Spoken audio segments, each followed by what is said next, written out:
Good evening and welcome back to Blast of the Past. Tonight's episode will focus on an extremely popular panel quiz show called Just a Minute, and I think there's been half a century of successful evenings led by Nicholas Parsons, who always talked as if he had been running all the way from Oxford to his London studio. And, famous people like Derek Nimmo, and Clement Freud, Peter Jones, but most of all, by far the most virtuosic after-dinner speechmaker, filler of minutes, so to speak. Kenneth Williams, my favourite British comedian, was actually of Welsh stock. His father had a strong Cockney accent. In a barber shop in London, he loathed his talented, extremely witty son. Thought he was effeminate, even called him a puff, in front of his many friends, and as a result, perhaps, or to compensate for that lack of fatherly love, he adored his mother, and never married, of course. Had a kind of leaden, kind of celibate life, apart from a few shady pickups, and resorted to what was euphemistically known as Barclays banking. We're delighted to invite back to our studio, because it's been here before, Mr. Kenneth Williams. A big round of applause. Oh, hello. Good to see you, Frankie Paradiso. Stop messing about. Well, you haven't changed much, Mr. Williams. And call me Kenny.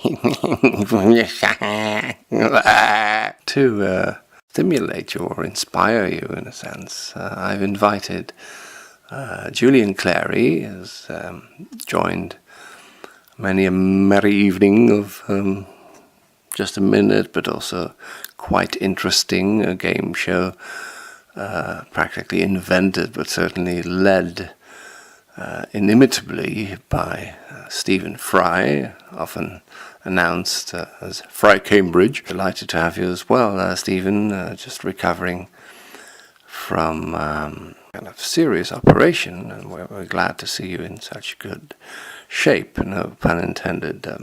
Good evening, hello. Well, anyone could fill a minute in that surreptitious way, Stephen, but we're glad to have you around. The theme of Just a Minute is rather challenging. It's usually something trivial or frivolous, but tonight it's a little bit more serious, or highfalutin, as the Americans call it.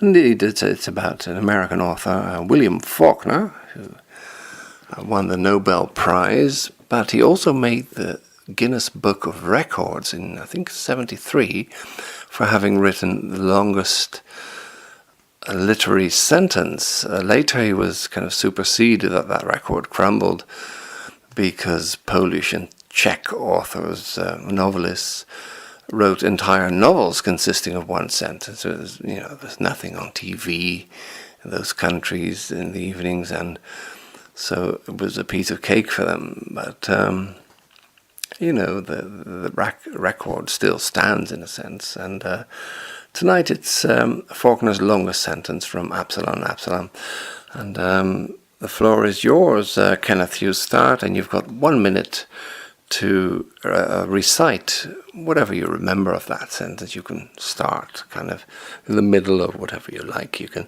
and the others, do feel free to interrupt, because you may not hesitate, you may not deviate, and there was one more thing I've forgotten. No hesitation, no deviation.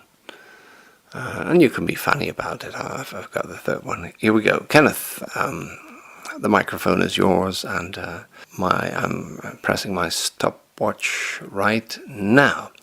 Just exactly like father, if father had known as much about the night before I went out there as he did the day after I came back.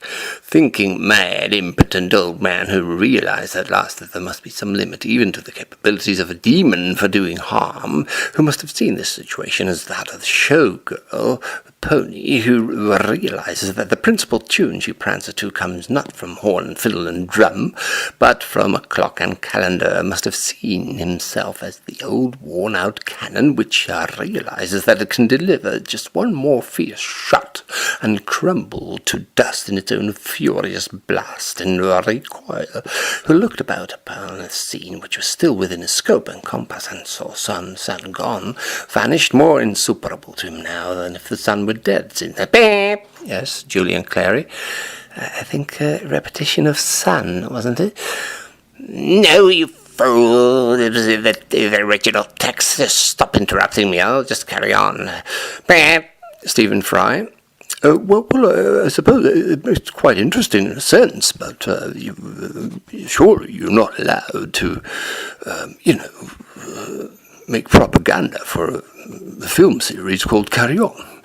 Well, that may be right, Stephen, but it's also in the text. Just carry on, Kenneth.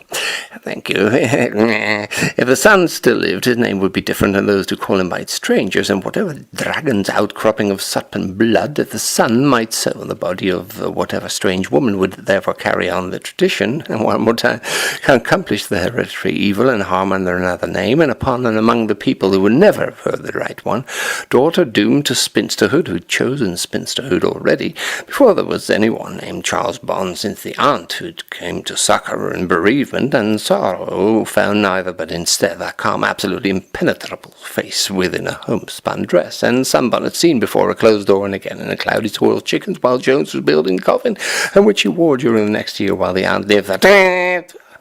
Well, that was 1 minute. Thank you very much, Kenneth Williams. You've really made it. Congratulations from all of us here at the studio, and we'll finish with a few snippets, if I can call them that.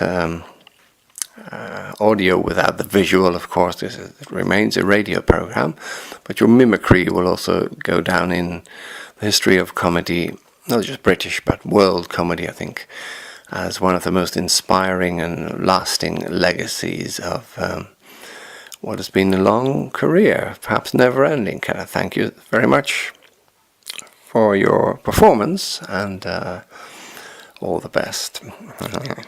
I just wanted to say that all of the comedians have been inspired by me, like Frank Pike and Dad's Army and Mr Humphries and I being served. Peter Cook and his entire career, and John Cleese and Monty Python ought to pay me royalties, because in old age it's not easy to ride my bike across London and, having to live a hand-to-mouth existence. Thank you very much. Stop making about touch your mouth, tie a scarf round your head, and then go away in the morning. And I got the idea listening to him of the voice. I used it on Hancock's stuff, I used it on Round the Horn, used it all over the place. And I got the idea of the snide voice from a boy who worked in the Mint, and he told me that as the initiation ceremony, they covered him with printer's ink, and stripped all the clothes off him, and he said, I felt really awful. I said, no, it's not so bad. I couldn't stand it. And I realised that by talking with your mouth open, smiling, you have to go. Yes. You automatically go into that kind of voice. Well, that's another disaster, you see. We opened in Brighton, and it wasn't received well. It was called Gentle Jack. Wasn't received well at all. And when we took the taxi back to the hotel, she said to me, did you get any notes after the show? I said, yes, they gave me a note about Act 3, a rewrite. She said, yes, they gave me a note. I said, what did they say to you? She said, well, they said Hardy Ames has designed very regal costumes. You should look equally regal in them. Do you think that's justified? I said, I think any criticism of your deportment is tantamount to impertinence. And she said, You're a very pleasant young man. Then there's no reason why the right girl shouldn't come along. Obviously thinking, that marriage and the ideal lady would be, reward for virtue. Yeah. And we got into the hotel. And she was accompanied everywhere by her Christian Science advisor because she had constipation and wouldn't take any medicine. And they believed, that by spirituality they would recover the remedy. And this old fart who was the night porter, he came in and we were left, with just one plate and a tin thing on top of some curling lettuce because everyone else had had their meal. We didn't turn up till after the curtains were about 11:30. Everyone else had dined. So in this empty dining room with these tin plates laid, and this old man shuffled in, this old night porter, and said, "Your partner in crime's had her grub. She's gone to bed." Partner in crime was a spiritual advisor. "She's gone to bed. She couldn't wait up till 11:30. So, do you fancy a drop of something with yours?" And she said, "Well, I think a half bottle of Beaujolais would not come amiss. I thought you'd fancy a drop of that. I've got something in the sideboard here, and I'll just get..." And he bent down and eructated. It was a very loud fart. And it was a terrible noise, you see. It rang out. And she said to me, "This place has gone off terribly." But wouldn't you worry about being unkind or catty? Well, I wouldn't care at all then. Won't be no, out of you the way. I wouldn't mind. Then saying, "Oh, well, he was a rotter," to say a nasty thing like that. I wouldn't mind at all if I was out of the way. That's fine. When she said, Valerie, about doing them in the mines and actually being allowed in to see them quite naked in showers, I was suddenly reminded of when we filmed that Carry On Constable, because there was a scene where all the policemen had to come out of showers, and a lady policeman, which was played by Joan Sims, was to come in with her towel and be shocked and run. And the cameraman said to the director, "I can't film it, Jerry. Look through the camera. All the bums are flaring." and Gerald looked through the lens and said, "He's right. All the bums are flaring. We can't film it like that. They must get made up." So we were all shoved on the top of trestle tables, and these makeup men sloshed all this wet white over the bums, you see. And this makeup man said, "Oh, I've done some things in my time. I've done Margaret Lockwood, but I've never done a bum." And he was there sloshing it on. And Leslie Phillips was really quite angered by it all and said, "I think we should make a stand." Which was rather unfortunate language. Absolutely. Yeah. It's like to be stand. This is ignoble. I mean, it's humiliating having to stand here having your bum made up. And Kenny Connor said, "Listen, these films are doing well. They're getting the money at the tills up, the audiences are up, so get your bum made up." And he submitted to it quite cheerfully. And Charlie Hawtrey was only concerned with whether it matched the body makeup, matched the face. And he said, "Is it Poudre Rochelle? I mean, I've got to be very careful. Must match." That's all he was concerned with, Charlie. He was the most eccentric actor, I ever came upon. He used to bring his mother, Mrs. Hawtrey, onto the set. She was over 80, and she used to sit there rather absent-mindedly watching everything. And one day she was sitting there. We all had a circle of chairs on the set with our names on the back. We all loved all that.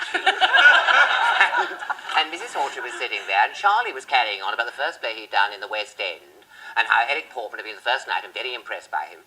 And his mum was listening to this, and her fag fell from the lips into the handbag, and it all began to smoulder. And Hattie Jake said, "Charlie, your mother's handbag, Charlie! Your mother's bag! It's on fire!" And Charlie, with his cup of tea, said, "Oh, yeah," and dropped the tea into it.